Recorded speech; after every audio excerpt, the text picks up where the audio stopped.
ఆకాశవాణి ప్రాంతీయ వార్తలు చదువుతోంది యంట్రపాటి మాధవీలత.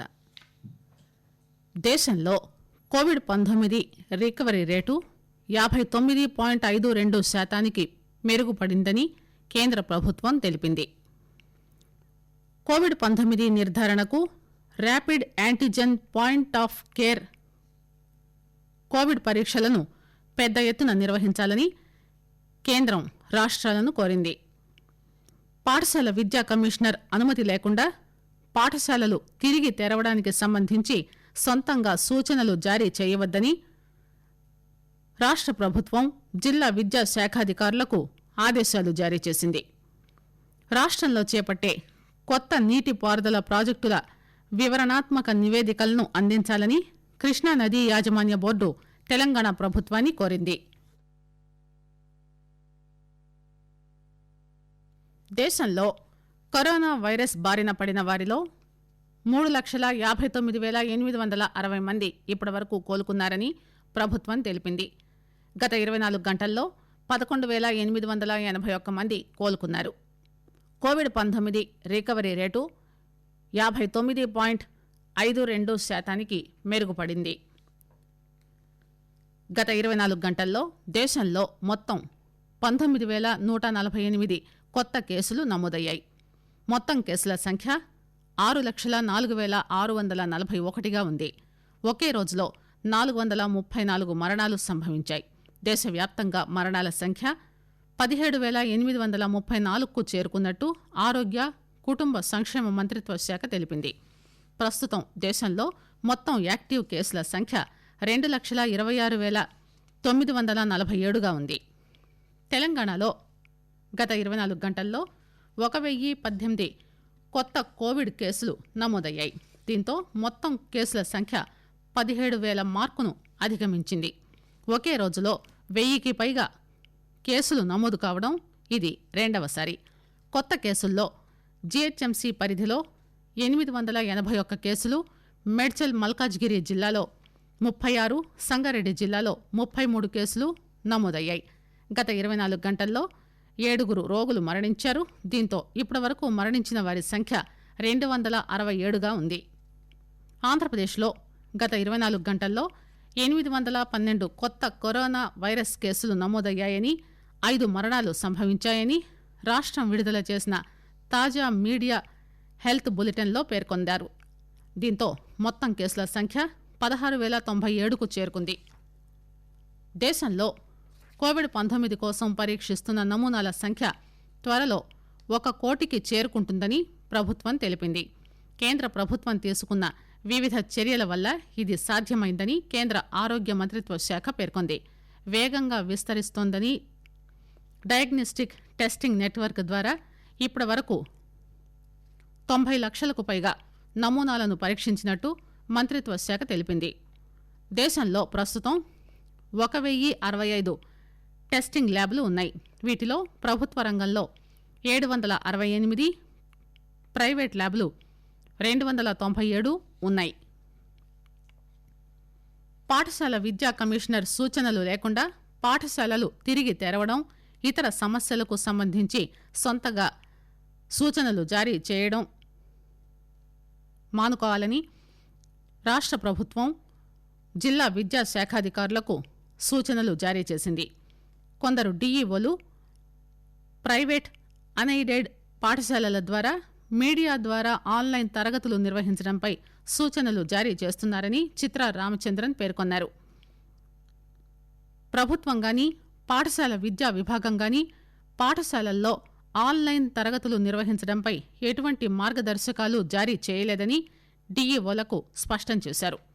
ఈ సూచనలు పాటించనట్లయితే తీవ్రంగా పరిగణిస్తామని, క్రమశిక్షణ చర్యలు తీసుకుంటామని చిత్రా రామచంద్రన్ చెప్పారు.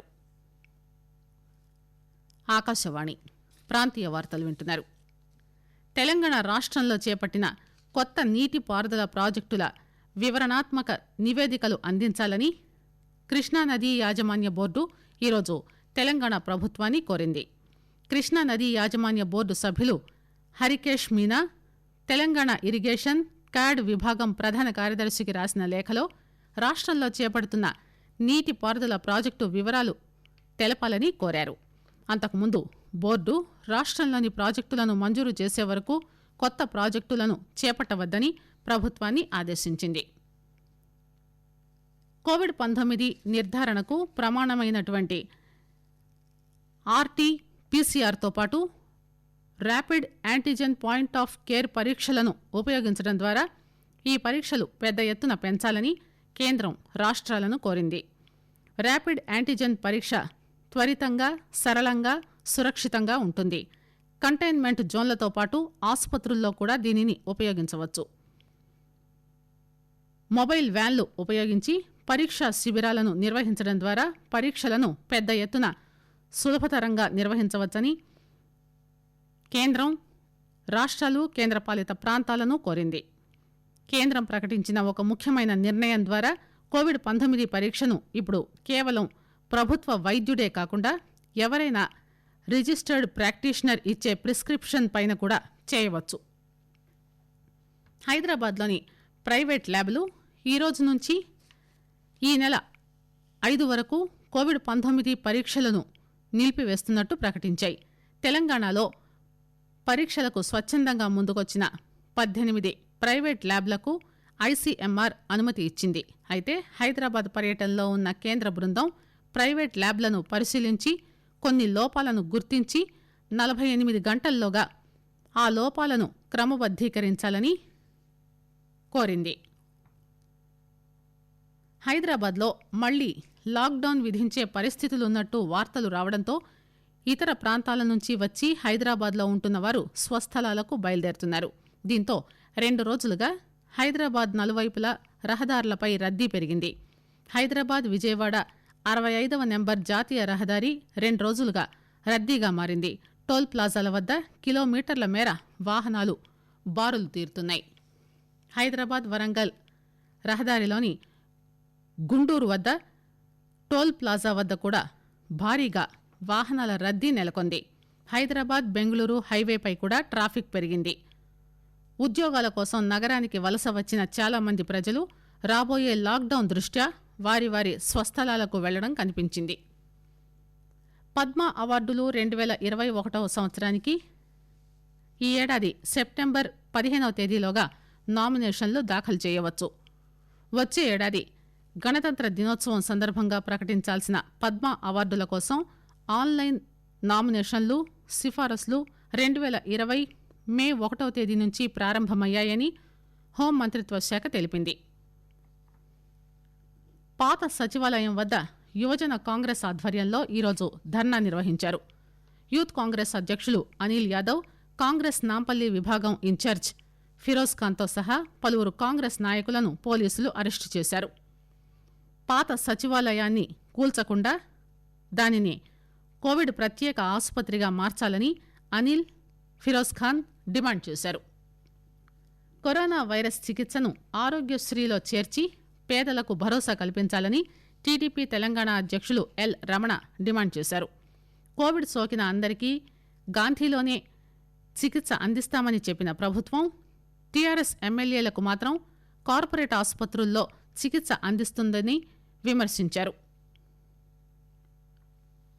రాష్ట్ర ప్రభుత్వం కరోనా నియంత్రణలో అవలంబిస్తున్న నిర్లక్ష్య తీరుకు నిరసనగా సిపిఎం పార్టీ ఆధ్వర్యంలో నల్గొండ జిల్లా మిర్యాలగూడ ప్రభుత్వ ఆసుపత్రి ముందు సిపిఎం నాయకులు ధర్నా నిర్వహించారు. ఈ సందర్భంగా పార్టీ మాజీ ఎమ్మెల్యే జూలకంటి రంగారెడ్డి మాట్లాడుతూ ఒకవైపు కరోనా కేసులు రోజురోజుకు వందల సంఖ్యలో పెరుగుతున్నప్పటికీ ప్రభుత్వం టెస్టులు చేయడంలో పూర్తిగా విఫలమైందని ఆరోపించారు. వార్తలు ముగించే ముందు విశేషాలు మరోసారి. దేశంలో కోవిడ్-19 రికవరీ రేటు 59.52% మెరుగుపడిందని కేంద్ర ప్రభుత్వం తెలిపింది. కోవిడ్-19 నిర్ధారణకు rapid antigen point of care Covid పరీక్షలను పెద్ద ఎత్తున నిర్వహించాలని కేంద్రం రాష్ట్రాలను కోరింది. పాఠశాల విద్యా కమిషనర్ అనుమతి లేకుండా పాఠశాలలు తిరిగి తెరవడానికి సంబంధించి సొంతంగా సూచనలు జారీ చేయవద్దని రాష్ట్ర ప్రభుత్వం జిల్లా విద్యా శాఖాధికారులకు ఆదేశాలు జారీ చేసింది. రాష్ట్రంలో చేపట్టే కొత్త నీటిపారుదల ప్రాజెక్టుల వివరణాత్మక నివేదికలను అందించాలని కృష్ణానదీ యాజమాన్య బోర్డు తెలంగాణ ప్రభుత్వాన్ని కోరింది. ఆకాశవాణి ప్రాంతీయ వార్తలు ఇంతటితో సమాప్తం.